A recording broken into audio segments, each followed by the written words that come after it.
Hello everyone, I hope you're doing great. This is Mijan here. In this video, I am going to show you how we can track this form.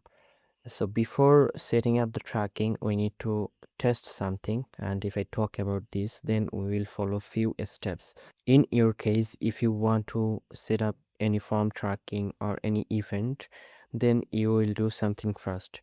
If I give an example based on this form, then test the current event at data layer. Like you will submit a demo form or demo event, then you will just take a look any event is already posted in your data layer or not. You will see everything is going perfectly or not.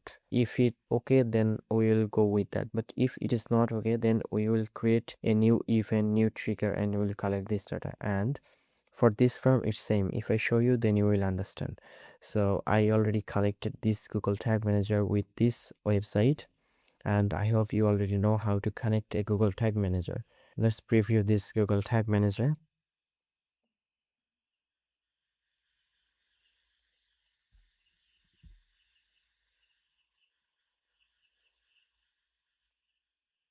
I didn't do anything here. Our first step was we will check the current data and current event. If I submit a form, suppose this is my details, so I'm going to remove this one first so that I can check it's working or not.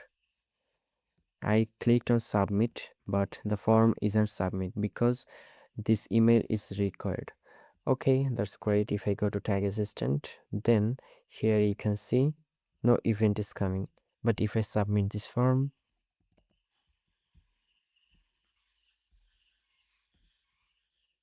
go to tag assistant, here you can see nothing. We don't have anything, like we don't have any data layer and any data. So what we need to do, first we have to create a trigger, because based on trigger we will push an event. We have to select this message first, then right button, then inspect. We'll create this event with the help of element visibility. So we have to collect the CSS selector or ID. So we can collect a CSS from here, having class, go to Google Tag Manager, and then trigger.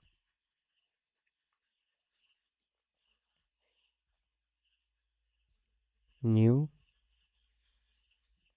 element visibility selector, and write here a dot, and then paste. And from here, minimum percent visible, you can keep it like 50 or 20, it depends on you.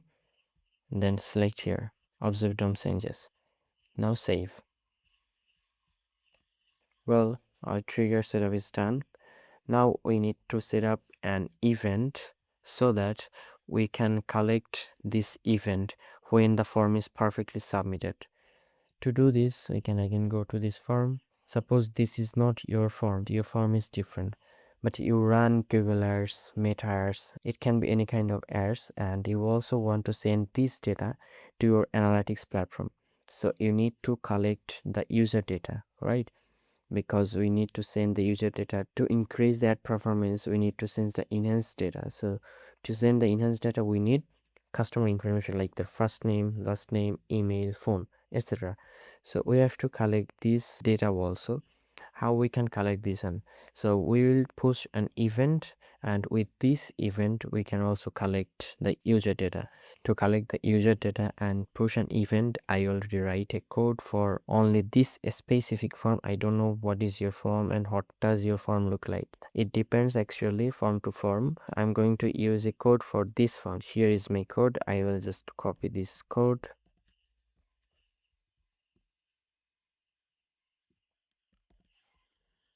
go to Google Tag Manager, then tags,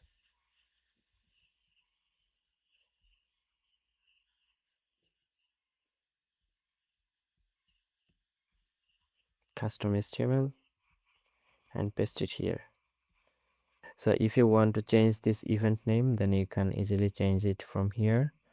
And now we have to select the trigger, like when this data will be captured, when that event will be posted in my data layer.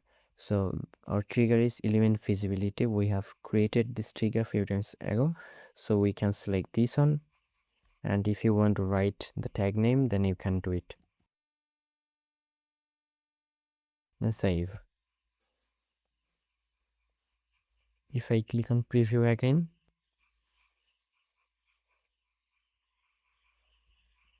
it's connected. Okay, I need to submit this form again.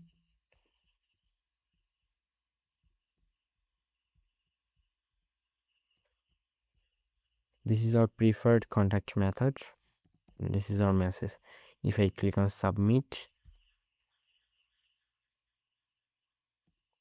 go to tag assistant, you can see this event has already come.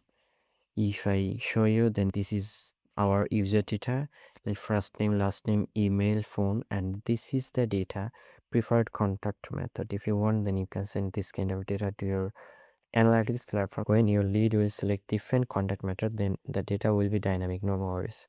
So this is our data. Now if we set up like Google's conversion tracking meta lead event, it will optimize more precisely, and more precisely optimized means your ad will perform better and you will get the best result. One more thing I would like to show you, like if I go to this page again,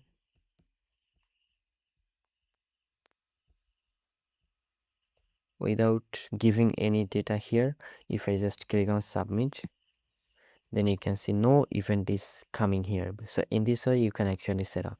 Now if I show you like how you can set up this event for Google Analytics, then you have to first connect your Google Analytics with your Google Tag Manager. To do this, you can go to the Google Analytics and admin. From here, data stream, then this is our measurement ID. I already created tag and connected this tag. Here you can see this is our measurement ID. I mean Google Analytics is already connected. This is our tag. Now I can easily create a Google Analytics tag. To create this one, I can select this one and paste the measurement ID here, and even name can be like generate lead. Then the trigger, now the trigger will be custom event, and this is our trigger.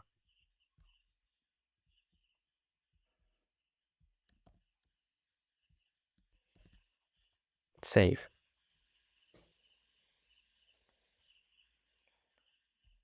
Write a name.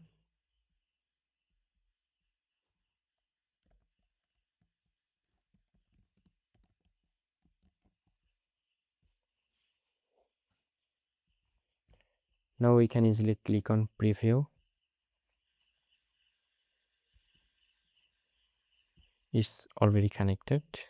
If I submit this form again with the different data, like test hello, this is our email, this is a phone. Now it can be email, and here can be also test. Let's submit. It's submitted, and this is our event. If I show you the data, then this is the first name, this is the last name, this is the email, phone, and this is the favorite contact method. And if I go to the debug view,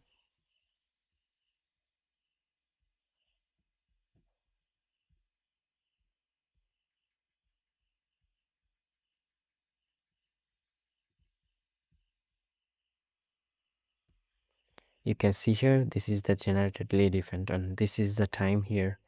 I think it's same. This is the session ID and this is the session number. So this is the process actually.